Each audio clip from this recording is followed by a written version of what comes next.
The Grammy is set to hold its 60th edition, and in retrospect, no African pop song or African artist has been nominated in the pop categories of the Grammys.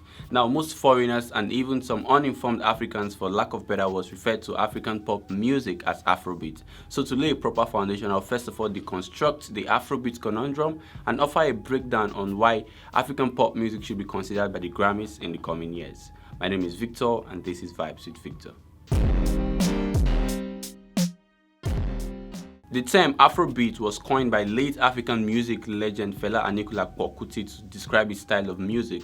Now, one of the key elements of Afrobeat is the call and response. Listen to Fela Kuti, listen to Femi Kuti and other pioneers of the Afrobeat sound. There's always room for calls and responses. I be African man, original. I no be gentleman at all. Oh. I go many places, I waka waka waka. Like, Afrobeat is also heavy on percussions, horns and trumpets. I spoke to Mr. Adebantu, who is the frontman of the award-winning 13-piece musical band called Bantu. He's also the creator of the Afropolitan Vibes Festival, which holds in Lagos. And amongst many other things that he said, this is how he described Afrobeat. You have to be pretty proficient in various musical languages and styles to be able to play Afrobeat, because it's a layering of instruments. It's an orchestrated music, so it's not, Afrobeat cannot be played by a 2-man or 4-man band. It's not possible. Not from the way Fela envisioned it anyway. It's big band music. The depths, the elements, the complexities and delivery of Afrobeat as created by Fela is nothing like what present-day African musicians are making. Even when you come to the content of the song, Afrobeat, as established by Fela, was a soundtrack for meaningful conversations, from social awareness to objective anti-political commentaries. But what present-day Nigerian musicians or African musicians are making do not represent or reflect any of these. Now, in the past, contemporary Nigerian music was referred to as Naija pop. But when our music began to gain international prominence and acceptance, the name and identity was wrongfully changed to Afrobeats with an S. Before, world music was a generic term that was created by white people to define anything that wasn't Western in terms of music. So Mongolian music was put together with chuchu music, was put together with kwaito, or jive music from South Africa was put together with music from Mali. And all of that was summed as world music, which is an absolute craziness.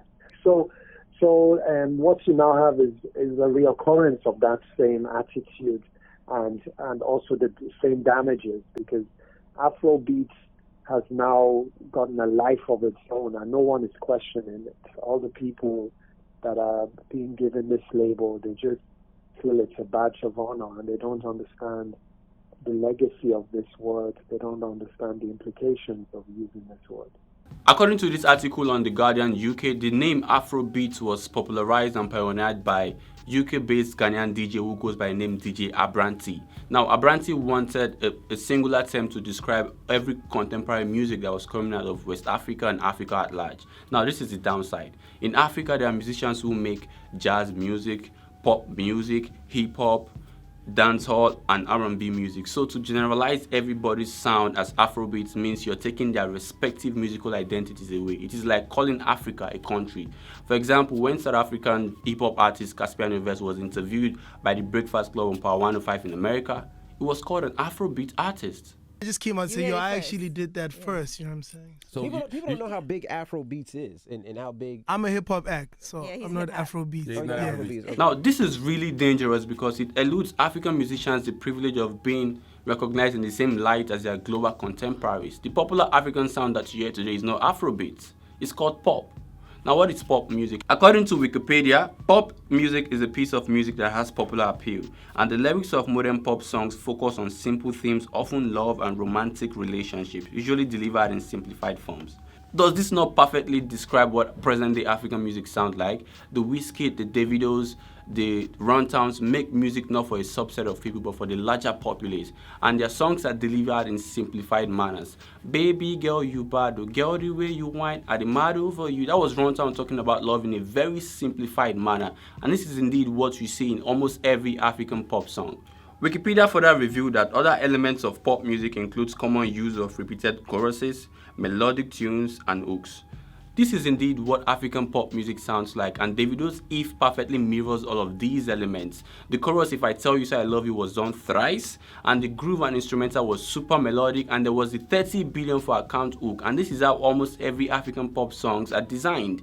According to British musicologist Simon Frith, pop music is not driven by any significant ambition except profit and commercial reward. This again perfectly describes the case in the African pop scene. Everyone is simply looking for hit records. African pop artists do not make music to drive any social agenda or discuss social issues. They simply make music for profit, fame, and commercial reward. So if by world standard these are the elements of pop music, why then does the global community refer to present-day African music as Afrobeat?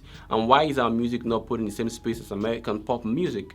Rihanna's 2016 hit work was heavily influenced by the dancehall rhythm, and she's still called a pop artist. Drake's biggest hits of the last 2 years explored the same Caribbean and dancehall rhythm, and those were referred to as pop records. But Wizkid did the same thing with Come Closer. He explored the Caribbean sound with Come Closer, but he's still called an Afrobeat artist. African pop music is as pop can be and deserves to be recognized on every pop platform that exists. So I am urging the Grammys, who has proven to be a very credible and notable body, to look into this and begin to consider African pop music in the coming years. And to every African pop artist who is operating based on the misleading Afrobeat identity, kindly break free from that tag and ensure to submit your records and materials to be considered by the Grammys in the coming years. You're a pop artist, you're not an Afrobeat or Afrobeats artist. Thank you guys for watching, and it's always a pleasure to vibe with you. Ensure to leave a comment, tell me your thoughts, what you think. Let's dialogue, let's discuss and spread the word. My name is Vheektor, and it's always a pleasure to vibe with you.